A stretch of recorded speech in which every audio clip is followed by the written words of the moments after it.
अस्सलाम वालेकुम दोस्तों, मैं हूं असलम आलम और आप देख रहे हैं गल्फ एक्सपर्ट। दोस्तों, इस वीडियो में कतर के बारे में कुछ इंटरेस्टिंग अपडेट शेयर करने वाला हूं।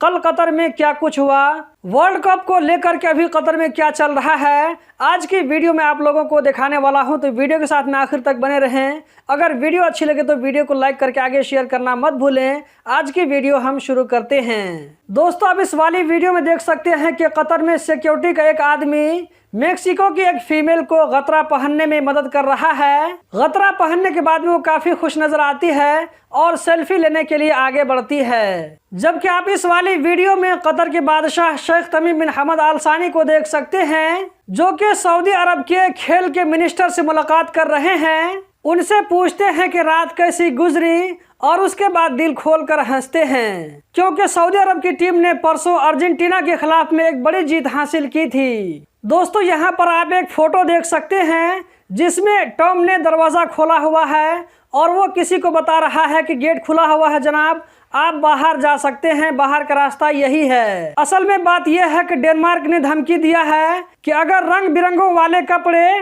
टोपी या इसी तरह का जो भी सामान हो जिससे LGBT कम्युनिटी की तरफ इशारा होता है, इस पर से पाबंदी अगर नहीं उठाई तो वो वर्ल्ड कप को बायकॉट कर देंगे। कतर ने इस वर्ल्ड कप में LGBT कम्युनिटी की किसी भी एक्टिविटी पर पाबंदी लगा दी है। जैसा कि यहाँ पर आप वीडियो में देख सकते हैं कि एक खातून जो कि रंग बिरंगों वाली टोपी पहनी हुई है और वो स्टेडियम में जाने की कोशिश कर रही है, लेकिन सिक्योरिटी वाले इसको रोक लेते हैं और उसकी टोपी की तरफ इशारा करते हैं। यकीनन वो यही कह रहे होंगे कि इस तरह रंग बिरंगों वाली टोपी पहन करके स्टेडियम जाना मना है। शायद डेनमार्क ने इसी चीज को देखते हुए वर्ल्ड कप से बाहर निकलने की धमकी दी है। जबकि आप इस वाली वीडियो में शेख तमीम बिन हमद आल सानी को अपने बच्चों के साथ देख सकते हैं, जो कि अल बैत स्टेडियम में मोरक्को और क्रोएशिया के बीच में जो मैच हुआ था उसी को देख रहे हैं और अपने बच्चों को कतर का फ्लैग वाला शाल उनको पहना रहे हैं। जबकि यहाँ पर आप इस वाली वीडियो में देख सकते हैं, यहाँ पर कुछ लोग खाते पीते हुए नजर आ रहे हैं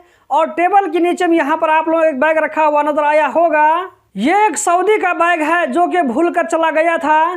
3 घंटे के बाद जब वो दोबारा वापस आया तो बैग को उसी हालत में देख करके बहुत खुश हुआ और वो कहने पर मजबूर हो गया कि वाकई कतर एक पीसफुल जगह है। उसकी खुशी आप उसके चेहरे पर देख सकते हैं। लोग अपने आप को कुछ अलग दिखाने के लिए, आम लोगों से कुछ नुमाया दिखाने के लिए क्या क्या करते हैं, इसकी झलक आप यहाँ पर देख सकते हैं। इस फोटो में कुछ अजीब तरह का सामान अपने सर पर रखा हुआ है मीडिया की तवज्जो हासिल करने के लिए। इस सामान को क्या नाम देंगे आप कमेंट बॉक्स में बता दें। इस वीडियो में आप स्टेडियम के सिक्योरिटी वालों की कारकर्दगी और उनकी चुस्ती चालाकी देख सकते हैं कि जब एक आदमी ने अल्कोहल वाला सामान को दूरबीन में छुपा कर ले जाने की कोशिश की तो वो किस तरह उसको पकड़ लिया। इससे पता चलता है कि सिक्योरिटी के लोग कितने एक्टिव हैं। जापानियों के बाद मोरक्को वालों की भी एक वीडियो सामने आई है जिसमें वो लोग अल बैत स्टेडियम में मैच के खत्म होने के बाद में सफाई करते हुए नजर आ रहे हैं। दोस्तों, ये फोटो अल बैत स्टेडियम की है जहां पर वर्ल्ड कप देखने वालों की तादाद को आप देख सकते हैं।